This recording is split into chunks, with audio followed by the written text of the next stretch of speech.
The epidermis is the outermost layer of our skin. We have two types of skin, a thin type of skin and a thick type of skin. The thin skin type is consistent of 4 layers without the stratum lucidum, while the thick type of skin consists of 5 layers and includes stratum lucidum. The thin type of skin can be found all over our body. The thick type of skin can be found only in the palms of our hands and in the sole of our foot.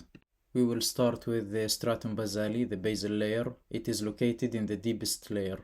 It is located next to the dermis. It's not above the dermis. Stratum basale sits adjacent to the dermis. Special features of stratum basale.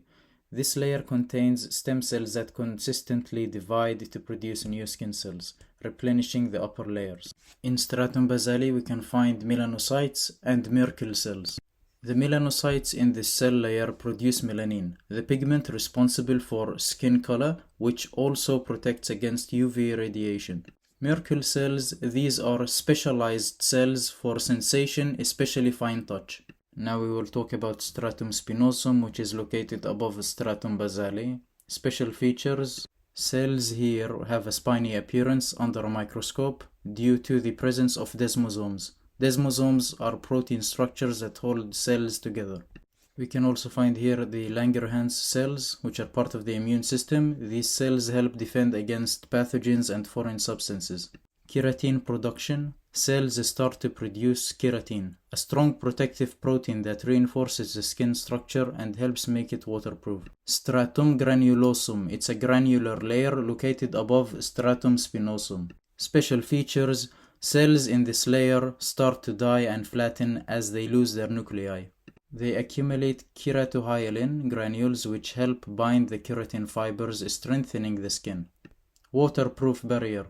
This layer forms a barrier that prevents water loss and protects against foreign substances. Stratum lucidum found only in thick skin. This in our body is in palms of the hand and sole of the feet. It is situated between stratum granulosum and stratum corneum.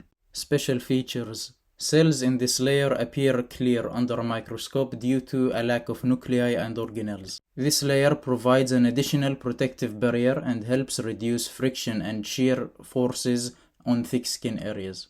Stratum corneum, the outermost layer, exposed to the environment. Special features. It consists of dead flattened cells that are rich in keratin and have no nuclei or organelles. These cells are tightly packed and consistently shed and replaced from below. This layer acts as the primary barrier against environmental damage, pathogens, and water loss.